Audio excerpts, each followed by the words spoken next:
Hello everybody, I just want to give a quick thank you to everybody who showed up to watch the first video and everyone who subscribed to the channel. I appreciate that. It means a whole lot that you did that. And moving on to some news and announcements very quickly before we get started in our theory video. We do have a confirmed date of March the 6th that Amphibia will be coming back to continue the second season.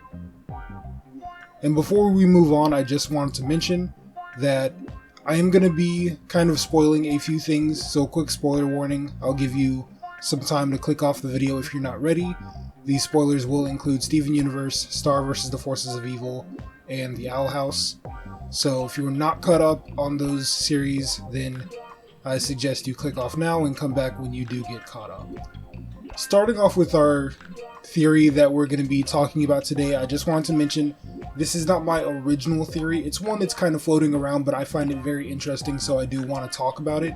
And it pretty much kicks off where King Andres is showing us the book, and he's showing us a few interesting things that fans have picked up on, and we know that the creators of the show definitely wanted us to have this information before leaving us for a hiatus for the second part of the second season. So when looking at the book, we can see kind of a few references, a few Zelda references, Sonic. We have wit, courage, and power, it seems like, which definitely resembles Anne, Marcy, and Sasha. And that part is all kind of straightforward. I think we can definitely pick up on those things quite quick just as soon as he's showing us the book. But the actual theory picks up right here where we're looking at the book, and if you pause you can see Amphibia's link to other worlds. And it's very interesting to note that Earth has been cut off. There's no way, there's no like pathway from Earth to Amphibia, which we know that there kind of is because you have Anne, Marcy, and Sasha who are obviously here. Interestingly enough, if you go up, the planet above Amphibia is colored like the Boiling Isles, and that is where this theory kind of kicks off. Now first I just want to mention I'm taking this theory a little further because I don't think people are pushing it quite as far as it can be pushed, and I think that's the fun part about it. So I'm going to do a little bit more here and say that the planet above Amphibia definitely is colored like the Boiling Isles, and I think it's interesting to note that the lack of magic and lack of humans in Amphibia could make sense as to why it's been cut off, and that would be very coincidental to the amount of magic and the amount of humans, or at least knowledge of humans, that are in the Owl House. Now when Anne mentions that, hey, you've never seen anyone like me before, in the episode The Bizarre Bazaar, the woman looks very closely at Anne and says, no, not quite, which is pretty interesting, meaning that she could have seen a picture of Anne, or at least something resembling a human. And maybe not quite like Anne, but something kind of similar. But moving over towards the Owl House, we can actually see that people are widely aware of human existence, so much to the point where Gus has a human appreciation club.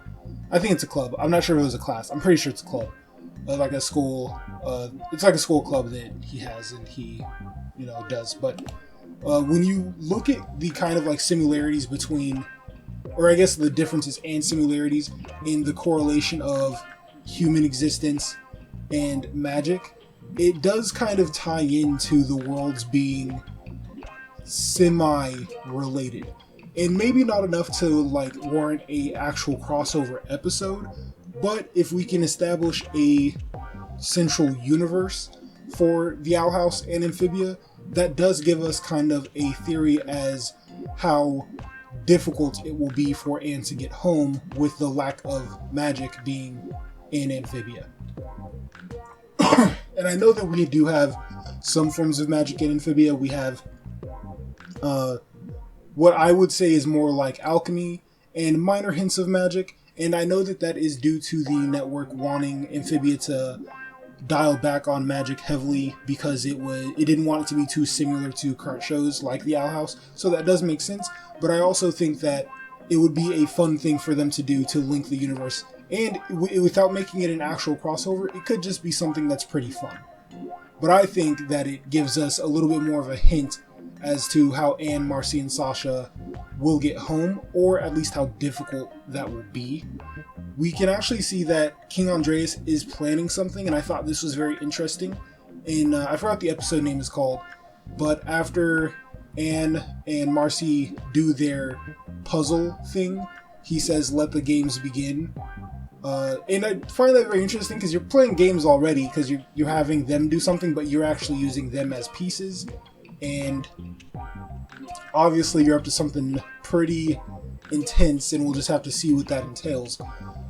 And another reason why I think that Anne's journey home will impact Earth heavily, or maybe even other realms heavily, is because when you look at other cartoons and you look at their endings, they're not typically what the hero or what we could have really expected for them.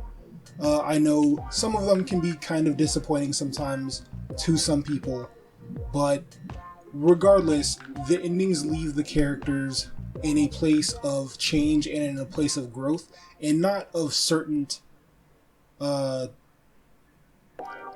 certain destiny, but it leaves them much different than they were in the beginning. And looking at the episode A Day at the Aquarium, you can really see that Anne is not ready to leave the Planters. She's not ready to just end this journey and say goodbye and, be done with it. And I think this episode showed us that in an ideal world for Anne, we might get a ending that is similar to Steven Universe or Star vs. the Forces of Evil, and that either the worlds will merge or Anne will have a bridge home. And the reason why I'm thinking that in the end of Amphibia, the bridge will merge, but it will do so for Anne, is because heroes often parallel their villains. And if I had to say, I would probably pick out King Andreas as being the villain so far, and say that he also wants a bridge to Earth, but not, of course, to get back home, but or not even to get Marcy, Anne, and Sasha back home, but instead to continue his conquest of these other worlds. And that would be a great parallel for Anne, who just wants to get home. I know this theory is really heavy, and it's I'm sure it has a lot of holes in it, but to me, it's a lot of fun. I want to know what you guys think. Do you guys think that there's any kind of chance for a Amphibia Owl House crossover, or maybe even Gravity Falls? As a lot of people have pointed out, they're really, really partial at that. They really want a crossover with Gravity Falls, and I'm all for it, really. But I think that these stories have so much to offer on their own that just understanding that they take place possibly in the same universe would be enough for me. But I want to know what you guys think. Leave a comment, leave a like, and if you would be so kind, share the video, and I'll see you guys in the next one.